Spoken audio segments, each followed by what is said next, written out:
যদি কারণ মনে থাকে অধম কীর্তনিয়ার কথা, বছরে একবার পিতামাতাকে একটু পূজা অর্চনা করো। সব দিন বলছি না, বছরে একবার। কেন বাবা? ভালো করে বিবেকটাকে একটু জাগাতে হবে। যেগুলো পড়াশোনায় পাবে না, এগুলো চেতনা। যে মা কত কষ্ট ভোগ করে 10 মাস তোমার গর্ভে ধারণ করে রাখলো, যে মা কত রাত যন্ত্রণায় কাতর হয়েছে, যে মা সন্তান জন্ম দিয়ে কত রাত ঘুমায়নি, কত রাত খাইনি, বাবা হাড় খাটুনি খেটে ছেলের মুখে তুলে দিয়েছে অন্ন, নিজে পড়াশোনা না করে ছেলেকে হাই শিক্ষিত করলো, আর সেই সন্তান বড় হয়ে চাকরি পেয়ে বাবা মাকে ফেলে রেখে চলে যায়। কি গো, এটা কি সন্তানের ধর্ম বলে মনে হয়? কখনো হবে না বাবা, কোনদিন এটা সন্তানের ধর্ম নয়। সন্তানের ধর্ম একটাই, পিতামাতার চরণ সেবা করা। অনেক অনেক মায়েরা প্রশ্ন করে, ছোট ছোট বাচ্চাদের কৃষ্ণ ভক্ত করব কি করে? ও তো আমার কাছে বসে না, মন্দিরে যায় না, তুলসী গাছে জল দেয় না, কি করে করব ভক্ত? হরিব, তুমি যত ঠেলে দাও না কেন মা, হবে না। আমি বলে যাচ্ছি, শিখে নাও কি করে ভক্ত করাবে। একদিন থেকে 5 বছর পর্যন্ত তুমি সন্তানকে সেবা করো, 5 বছর পর্যন্ত তুমি সন্তানকে লালন পালন করো, সন্তানকে খাওয়াবে, মাখাবে, আনন্দ দেবে, আদর করবে, ভালোবাসবে। কিন্তু 5 বছরের পর থেকে ওকে শেখাও সবার আগে বাবা মাকে সেবা কর। এই বাবা মাকে যদি সেবা করাতে শেখাও, তাহলে ওই ছেলেকে আর বলতে হবে না কৃষ্ণ সেবা করতে। কৃষ্ণ এমন টান দেবে ও আপনি থেকে মন্দিরে চলে যাবে। তাই গৌর প্রেমানন্দ। প্রত্যেকের বলে যাচ্ছি, মা শেখাবে সন্তানদের, এই আমার একটু চরণ সেবা কর, বাবার একটু চরণ সেবা কর, বাবা যদি রোদে থেকে আসে যায় একটু পাখার বাতাস কর, একটু জল দিয়ে আয়, এগুলো শেখাতে হবে। এই শিক্ষাগুলি যদি মা দিয়ে রাখে, সে সন্তান একদিন না একদিন বাবা তার চেতনা শক্তি জাগবে। শুধু লেখাপড়ার ডিগ্রি হলে তো হবে না। কি বাবা, হবে কি? লেখাপড়ার ডিগ্রি হলে হবে না, মনুষ্যত্ব জ্ঞানটা থাকা চাই। হ্যাঁ, মনুষ্যত্ব জ্ঞান হলে তবেই তাকে মানুষ বলবে, না হলে তাকে কখনো মানুষের সঙ্গে তুলনা করা হবে না। মানুষের মতো দেখতে সবাই, সবাই কি মানুষ না? আগে এই চেতনাগুলো জাগাতে হবে। যেমন সকালবেলা আগে ঘুম চোখ খুলে বাবা আগে এই মাটিটাকে একবার প্রণাম করতে হবে। কেন? এটা সবার কর্তব্য বাবা, করতেই হবে। কেন জানো? কারণ বাবা সকাল হলে আমরা সবার আগে মার বুকের উপরে পা তুলে দাঁড়াচ্ছি। একবার চেতনাটা জাগিয়ে দেখে, মার বুকে পা দিলাম, শুধু পা দিলাম নয়, ওই মলমূত্র ত্যাগ করলাম সকালবেলা। প্রতিদিনের আমাদের নিত্য কাজ এই মাটির উপরে, রাত্রিতে ঘুমাতে যাওয়া পর্যন্ত কত ট্রেন, ট্রাম, যানবাহন সব এই ধরিত্রীর অঙ্গ দিয়ে যায়। তাহলে আমাদের কি মনুষ্য জীবনে কর্তব্য নয়? আমাদের মানুষ হয়ে কি আমাদের চেতনা জাগে না যে একবার সকালবেলা মাকে প্রণাম করি, মাকে বলি, মা এই যে তোমার বুকে পা দিব, আর সেই রাত পর্যন্ত তুমি সন্তান মনে করে আমায় ক্ষমা করে দিও। এইগুলো বলতে হবে, কোনো মন্ত্রের তন্ত্রের দরকার না। কি বাবা, যদি মুখ্য সূক্ষ্ম মানুষ হয়, যদি মন্ত্র মুখস্থ না হয় তো তখন কি হবে? কোনো মন্ত্রের দরকার নেই, সোজা ভাষায় ভগবানকে জানিয়ে দাও, ভগবান এক জায়গায় দুর্বল, তোমার সরলতার কাছে।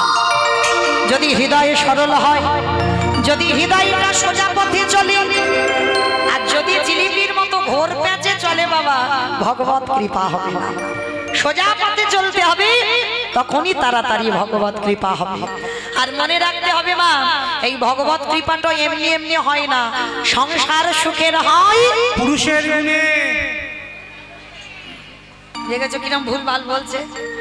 আমার রমণীর গুণ হবে, তাই তো? এটা খনার বচন বাবা, সংসার সুখের হয় রমণীর গুণে।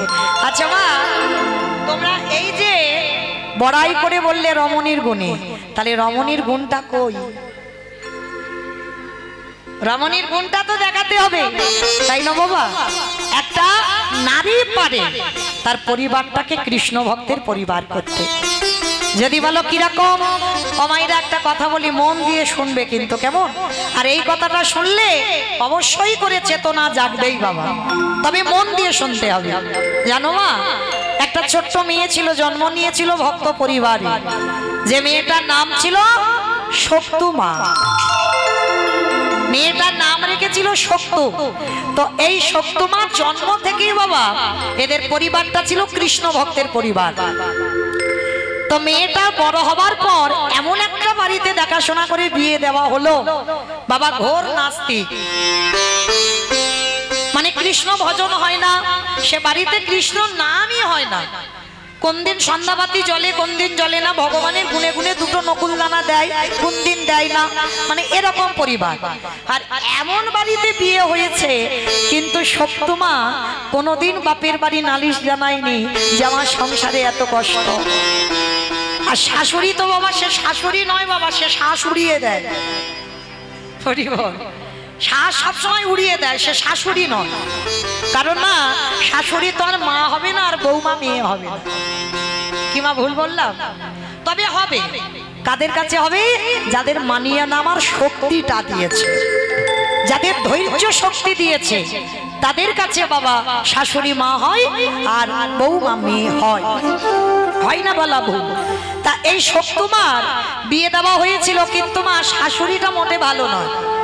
সকাল থেকে রাত্রিতে ঘুমাতে যাওয়া পর্যন্ত বৌমার কাজকর্ম রেডি করে রেখেছে, মানে হাতের জল শুকায় না, সবসময় কাজ করতেই থাকে করতেই থাকে। আর শাশুড়ির আদেশ ছাড়া বাইরে বেরোনো যাবে না। তা স্বামীটা শাশুড়ির কথা মতো চলে, তো কিছু করতে পারে না। বাপের বাড়ি কোনো নালিশও জানায় না। আর সে বাড়িতে বাবা ভগবানের নামও করা নিষেধ, যতটুকু করবে নামটা মনে মনে জপ করতে হবে, প্রকাশ করা যাবে না। তো একদিন হঠাৎ ওই সপ্তমা কি করেছে, এঁঠো বাসনগুলো মাজছে সকাল সকাল। আর বাবা কয়েকজন বৈষ্ণব ঠাকুর রাস্তা দিয়ে যাচ্ছে ওই গ্রামে ভাগবত পাঠ করতে। গ্রামে ভাগবত হবে, আলোচনা করতে করতে যাচ্ছে। আর যখনই যাচ্ছে সপ্তমার কানে এসেছে, সপ্তমা মনে মনে ভাবলো যাই, আজকের আমার শাশুড়ি মাকে একটু বলবো, অনেকদিন আমার বিয়ে হলো, আমি কতদিন ভক্ত সঙ্গ করিনি, কতদিন আমি গীতা ভাগবত পাঠও শুনিনি, কতদিন আমি সাধুগুরু বৈষ্ণবদের চরণ ধুলা পাইনি। আমি শাশুড়ি মার অনুমতি নিয়ে আমি একটু ভাগবত শুনতে যাব। তা সপ্তমা কি করেছে বাবা, সকাল সকাল সব কাজ রেডি করে ফেলেছে, মানে শাশুড়ি আর কিছু বলতে পারবে না, সব কাজ হয়ে গেছে। এইবার সন্ধ্যা হব হব শাশুড়ি মার কাছে গিয়ে গলদেশে বস্ত্রটা দিয়ে মার কাছে করজোর করে দাঁড়িয়েছে। মা, ও মা, একটা কথা বলবো। বলো কি কথা? মা, আমাদের গ্রামে না এক সপ্তাহ ভাগবত হবে। ও মামা, তুমি আমার একটু অনুমতি দাও না, আমি একটু ভাগবত শুনতে যাব। অপদার্থ, তোর এত বড় সাহস, তুই আমার বাড়ির বউ হয়ে তুই বাইরে ভাগবত শুনতে যাবি? হ্যাঁ, দাঁড়া, এক্ষুনি আমি ছেলেকে বলছি। পাশের ঘরে ছিল ছেলে, ছেলের কানে নালিশ জানালো। আর যখনই ছেলের কানে নালিশটা জানিয়েছে, শাশুড়ি আর স্বামী দুজনে মিলে ওই সপ্তমাকে বেত্রাঘাত, দূর হয়ে যা, বেরিয়ে যা, দূর হয়ে যা, গিরিধার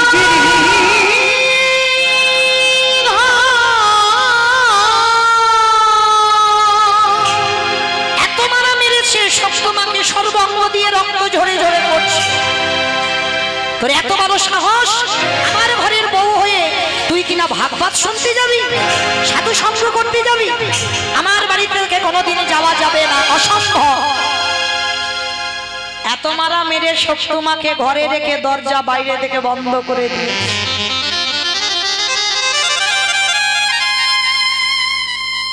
বসে বসে গুমড়ে গুমড়ে কাঁদে আর বলে, গিরিধর, জন্ম থেকেই আমি তুমি ছাড়া কিছু জানি না। আমি বুঝতে পারিনি ঠাকুর, তোমায় ভালোবাসলে তাকে এত কষ্ট পেতে হয়। আমি বুঝিনি তোমার নাম ভালোবাসলে তার জীবনে এত দুঃখ এত কষ্ট থাকে। তবে তুমি দুঃখ দাও, জ্বালা দাও, যন্ত্রণা দাও, সব দাও, সহ্য করবার মতো ক্ষমতাটুকু আমায় দিয়ে পাঠাও। সপ্তমা বসে বসে কাঁদছে, আর ওদিকে ভাগবত শুরু হয়ে গেছে বাবা, আওয়াজ কানে আসছে। আর ওই সপ্তমায়ের চোখের জল কি আর ভগবান দেখতে পারে? ভগবান গিরিধর পাথর রূপে ত্যাগ করে শাশুড়ির রূপটা ধারণ করেছে। বড় মজার কথা মা দেখো, শাশুড়ির রূপটা ধারণ করে বাইরে থেকে তো শাশুড়ি দরজা বন্ধ করে দিয়েছিল, দরজাটা খুলেছে। আর দরজাটা যেই না খুলে শাশুড়ি মা প্রবেশ করেছে, সত্য মা চমকে উঠেছে। কি মা, মা তুমি আমার ঘরে এসেছো? মানে ভয় পাচ্ছে যদি আবার না জানি আমায় মারে। কত জ্বালার ঘর দেখো, আবার না জানি আমায় মারে। এত মারা মেরেছে মা, সর্বঙ্গ থেকে রক্ত পড়ছে। ভগবান শাশুড়ির রূপ ধরে শক্তিমার মাথায় হাত দিয়েছে। অমাইরা পরশমণি পাথরের নাম শুনেছো? লোহাতে ঠেকালেই লোহা সোনা হয়ে যায় বাবা। আর আমার ভগবান তো পরশমণির থেকে আরো মূল্যবান। যদি ভক্তকে পরশ করে তার হৃদয়টা সোনার থেকে আরো দামি হয়ে যায়। তা ভগবান শাশুড়ি হয়ে যেই না মাথায় হাত দিয়েছে, নিমিষে সব জ্বালা দূরীভূত হয়ে গেল। আর যেই না জ্বালা যন্ত্রণা সব দূরীভূত হয়ে গেল, এইবার শাশুড়ি মার রূপ ধরে বলছে, আমি মেরেছি বলে বড় কষ্ট হয়েছে, বড় ব্যথা করছে। মাথাটা নিচু করে দাঁড়িয়ে আছে শক্তি। না মা, তুমি তোমার মা, মা যদি সন্তানকে মারে কষ্ট হয়? হয় না, আমার কিচ্ছু হয়নি। এই ঠিক আছে, আর অত বলতে হবে না। ছেলে বা পাশের ঘরে ঘুমাচ্ছে, এখন তো জানবে না। যা, ওদিকে ভাগবত শুরু হয়েছে, শুনতে পাচ্ছি তো মাইকে। যা, দেরি করিস না, এক্ষুনি তুই ভাগবত আসরে চলে যা। শক্তিমা চমকে উঠল, মা আমি যাব বলেছি বলে তো তুমি আমায় মারলে, আমাকে বললে যেতে দেবে না, আর এখন বলছো যা। হ্যাঁ বলছি, তুই এত কান্নাকাটি করছিস, আমার ছেলে জানবে না। যা, এই সুযোগে তুই, আমি দরজা খুলে দিচ্ছি, তুই চলে যা। আর শোন, আসবার সময় আমার জন্য একটু প্রসাদী আন। কেমন পরীক্ষা দেখো ভগবান। আর যেই না দরজাটা খুলেছে, শক্তিমা ছুটতে ছুটতে চলে গেছে সেই পাঠক ঠাকুরদের কাছে। ভাগবত আসরে গিয়ে সারা রাত হয়ে যাচ্ছে, নাচ গান ভাগবত পাঠ শোনা, ভক্ত সঙ্গ সাধু সঙ্গ সারা রাত ধরে হচ্ছে। শাশুড়ি স্বামী দুজনে ঘরে ঘুমাচ্ছে, এদিকে সকাল হব হব ভাব। এঠো বাসন পড়ে আছে, বাসি কাপড় ছেড়ে রেখে দিয়েছে, বিছানা পড়ে আছে, ঘর বাড়ি তো বাসি পড়ে আছে। ভগবান মনে মনে ভাবছে, মেয়েটা তো রাত জেগে আসছে, সারা রাত ও আমার ভাগবত শুনে আসছে, না জানি সারা রাত জেগেছে, কত কষ্ট হবে। যাই, আমার ভক্তের হয়ে আমি একটু কাজগুলো করে দিই। সকাল সকাল ভগবানে আমার ওই শক্তিমার বেশ ধারণ করে, ভগবানে আমার নিজের হাতে ভক্তের এঠো বাসন নিজের হাতে মেজে দিল। ওছে ভক্ত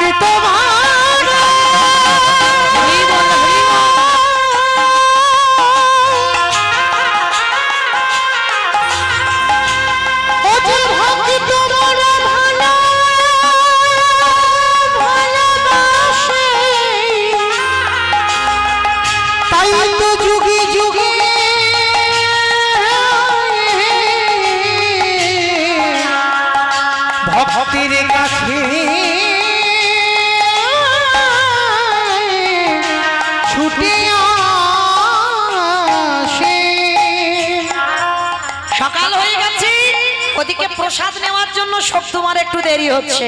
শাশুড়ি স্বামী দুজনের ঘুম ভেঙে গেল। সকালবেলা গিয়ে দেখছে বাবা বৌমা দরজা খোলা, বৌমা ঘরে নেই। এইবার শাশুড়ি রেগে গিয়ে বলে উলে, ওরে পাপিষ্ঠা নারী, তার মানে আমার বলা সত্ত্বেও তুই ওই ভাগবত আসরে চলে গেলি? বেশ, আস্তে আসতে তো তোকে হবে, আর আসবার পরে আমি তোর ব্যবস্থা করব। এদিকে শক্তুমা তো জানে না, আর দরজায় শাশুড়ি মা বেতের বাড়ি নিয়ে বসে আছে, বউ ঘরে ঢুকলে মারবে। আর শক্তুমা সকাল হয়ে গেছে, প্রসাদীটা নিয়ে ছুটতে ছুটতে আসছে, মা মা মা ও মা, এই নাও। এত দেরি হতো না, তুমি বলেছিলে না বৌমা একটু প্রসাদী আনবে, ওইটার জন্য একটু দেরি হয়ে গেল। ও মামা, এই নাও, তোমার জন্য আমি প্রসাদ এনেছি। চমকে উঠলো শাশুড়ি মা, এত বড় মিথ্যাবাদী!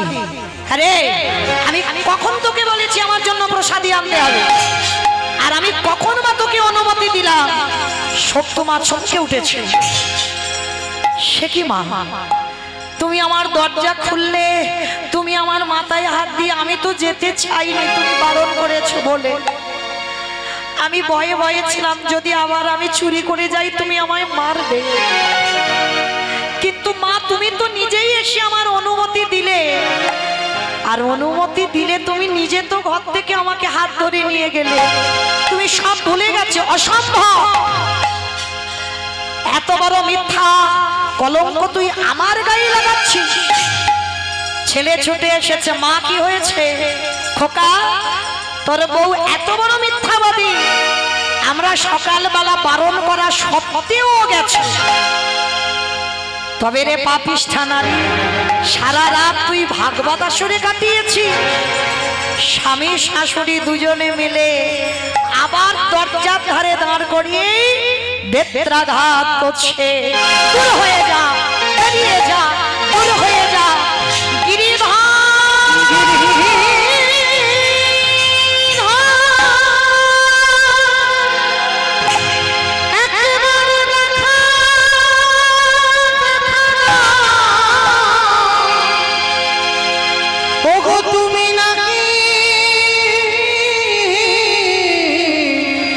ভক্তে ভগবান এত মারা মেরেছে, তবুও দাঁড়িয়ে দাঁড়িয়ে কোনো প্রতিবাদ নয় মা। মাথাটা নিচু করে শক্তুমা কেঁদেই যাচ্ছে, কিন্তু বুঝতে পেরে গেছে যে কাজটা কে করেছে। ভক্ত তো চুলের মুষ্টিটা ধরে টেনে নিয়ে গেছে। শাশুড়ি,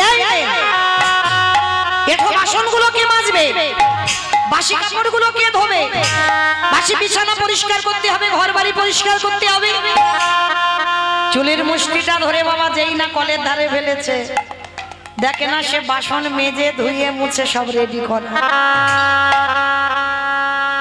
বাসি জামা কাপড় সব কেচে মেলে দেওয়া আছে, ঘর বাড়ি মোছা, বিছানা পরিষ্কার। শাশুড়ি মা অবাক হয়ে গেল, একটু আগে আমি দেখে গেলাম কিছু কাজ হয়নি, সব এলোথেলো হয়ে আছে, আর এর মধ্যে এগুলো কে করলো? শক্তুমার বুঝতে দেরি হলো না, শরীর থেকে সারা শরীর তো মেরেছে, ফুলে গেছে, কাঁদে আর বলে, গিরিধর, সেই যদি তুমি ঘোর নাস্তিকের বাড়িতে এলে, তাহলে তুমি কি পারো না আমার শাশুড়িকে একবার তোমার চরণের দাসী করে দিতে? তুমি কি একবার পারো না আমার স্বামীর মন মতিটাকে একটু ঘুরিয়ে দিতে? তোমার ইচ্ছাতে যদি এই বিশ্ব ব্রহ্মাণ্ড চলে, তাহলে তুমি তো মনে করলে সব পারো। দাও না ঠাকুর, তুমি যদি আজকে দেখা না দাও, এরা তো জীবনে কেউ ভাববে না তুমি আছো বলে। একবার দেখা দাও না ঠাকুর, একবার দেখা দাও। ভগবান মনে মনে ভাবলেন, সব নয়নে আমারে দেখা যায় না, দ্বন্দ্বের সমাস সব মানে সর্বস্ব, তালিবের সমাস সব মানে মরা। যারা দাঁড়িয়ে আছো, বসে আছো, কীর্তনিয়া সম্প্রদায়, এই তালিবের সমাস সব মরা, চোখে দেখা যায় না। ভগবান মনে মনে ভাবলো, যদি দেখা সারা জীবন কষ্ট পাবে সে যে ভক্তির লাগি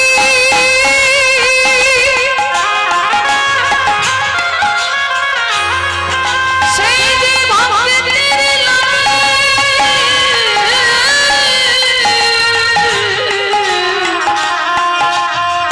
সে যে ভক্তির লাগি সব করিবে পারে। যেই না শত্রুমা দাঁড়িয়ে কাছে আর কি আমার গিরিধরে থাকতে পারে বাঁকা করে বাঁকা হাতে কালো শশী ওই শত্রুমার বামে বামে রেখে আমার গিরিধর দাঁড়াই এসে কেমন ভক্ত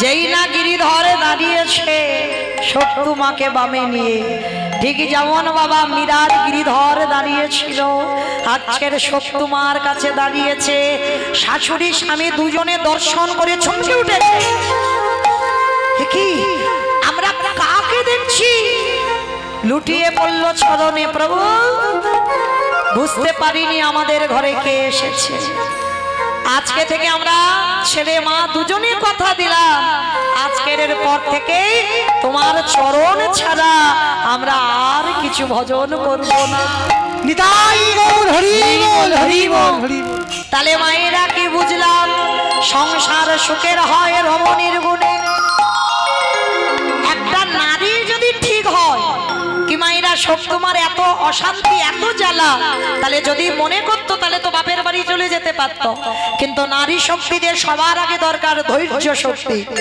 এই ধৈর্যটা যদি ধরে থাকতে পারো তাহলে আমরাও মীরাবাইয়ের মতো গিরিধরের কৃপা পাবো শক্তি মায়ের মতো কৃপা পাবো কর্মাঠা মায়ের মতো কৃপা পাবো এদের মতো কৃপা আমরাও লাভ করতে পারবো কিন্তু বাবা যাদের ভগবানের প্রতি বিশ্বাস নেই তাদের কি দুর্গতি হয় জানো আপনারা জানেন বাবা মহাভারতে সঞ্জয় দিব্যনয়নের যুদ্ধটাকে দর্শন করেছিল সবাই জানে আর সঞ্জয় দেখে অন্ধ ধৃতরাষ্ট্রের কাছে বর্ণনা করেছিল আর একটা একটা ছেলে মরছে সঞ্জয় বলছে ভীমের গদার আঘাতে দুর্যোধনের উরুভঙ্গ হলো ভীম দুঃশাসনের বক্ষ চিরে রক্ত পান করলো একটা একটা করে ছেলের মৃত্যু খবর পাচ্ছে বাবা যতই অন্ধ ব্যক্তি হোক না কেন ছেলের মৃত্যু খবরটা কি নিতে পারে একটা করে খবর আসছে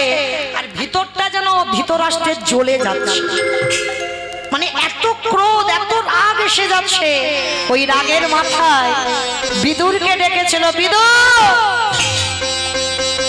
এক্ষুনি তুমি ভীমকে ডেকে পাঠাও ভালো করে শুনবেন বাবা কেন ভীমকে ডেকে পাঠাতে বলছে না অন্ধ ধৃতরাষ্ট্র যখন ছেলেদের মরা খবর পাচ্ছে ধৃতরাষ্ট্র প্রতিজ্ঞা করেছিল আমি নিজের হাতে ভীমকে হত্যা করব আর এদিকে আমার অন্ধ ধৃতরাষ্ট্র বুঝতে পারিনি বাবা সবার চোখে ধুলো দেওয়া যায় একজনের চোখে নয় কি গো মায়েরা এই যে আমি উঁচু জায়গাতে দাঁড়িয়ে আছি মোটামুটি দেখতে সবাইকে পাচ্ছি কিন্তু আমার চোখে ধুলো দেওয়া যায় কে কীর্তন শুনছে কে শুনছে না কে গল্প করে যাচ্ছে কে শুধু হাওয়া খেয়ে যাচ্ছে আবার কে বসে বসে আমি কিচ্ছু দেখতে পাচ্ছি না কিন্তু যে ছেলেটা বাঁশিটা বাজাচ্ছে যত বাবা প্যান্ডেলের ভিতরে থাকুক না কেন ও বাবা ও চোখ তো ইন্দ্রের থেকে আরো বেশি চোখ কি বাবা সেই অহল্যা সতীত্ব নাশ করেছিল দেবরাজ ইন্দ্র তাতে গৌতম মুনি অভিশাপ দিয়েছিল কি তোর সর্বাঙ্গে ইন্দ্র হবে ভোগ চিহ্ন আর সেটা পরবর্তী দিনে হলো সহস্র চোখ আর সেই সহস্র চোখ মানে হাজার চোখ, কিন্তু হাজারের থেকে তো আমার কৃষ্ণের শরীরে আরো চোখ বেশি। চারদিকে ঘুরে ঘুরে বেড়াচ্ছে, কে কি করছে দেখি কীর্তন আসরে এসে। সময় মতো আমি লিখে ঘরের ভিতরে দিয়ে দেব। তা মায়েরা তার চোখে ধুলো দেওয়া যাবে না। তা অন্ধ ধৃতরাষ্ট্র প্রতিজ্ঞা করেছে, ভীম যেমন আমার ছেলেকে মেরেছে, আমার দুর্যোধনের উরু ভঙ্গ করলো, দুঃশাসনের বক্ষ চিরে রক্ত পান করলো, আমি নিজের হাতে ভীমকে হত্যা করব। প্রতিজ্ঞা করেছে, সংকল্প করেছে, মারবই। আর সংকল্প করে বিদুরকে বলল, বিদুর যাও তুমি একবার গিয়ে ওই ভীমকে আমার কাছে একটু ডেকে পাঠাও তো। শান্ত ভাবে বলছে, কিন্তু বাবা বাইরেটা শান্ত, ভিতরটা শান্ত নয়, রেগেই বলছে। কিন্তু অন্ধ ব্যক্তি কেউ বুঝতে পারলো না। এইবার যখন বিদুর খবর দিয়েছে, বাবা পঞ্চপাণ্ডব এসে যুধিষ্ঠির আগে প্রণাম করেছে।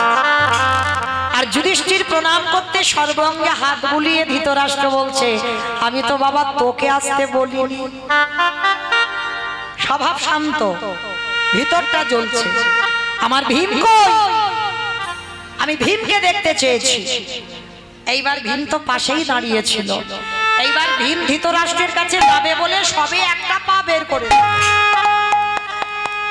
আমার পাশে দাঁড়িয়েছিল পরমাত্মা রূপী ভগবান, যে ভগবান সবার মনের খবরে জেনে বসে আছে। সবে একটা পা তুলেছে যাবে ধৃতরাষ্ট্রের কাছে, ভগবান কি করেছে, ভীমের হাতটা ধরে ধরে টেনে নিয়েছে। অন্ধ তো ধৃতরাষ্ট্র দেখতে পাচ্ছে না, ভগবান শুধু ইশারা করে বলছে ছু, কথা হবে না। এরা পাঁচ ভাই তো অবাক হয়ে তাকিয়ে আছে কৃষ্ণের দিকে।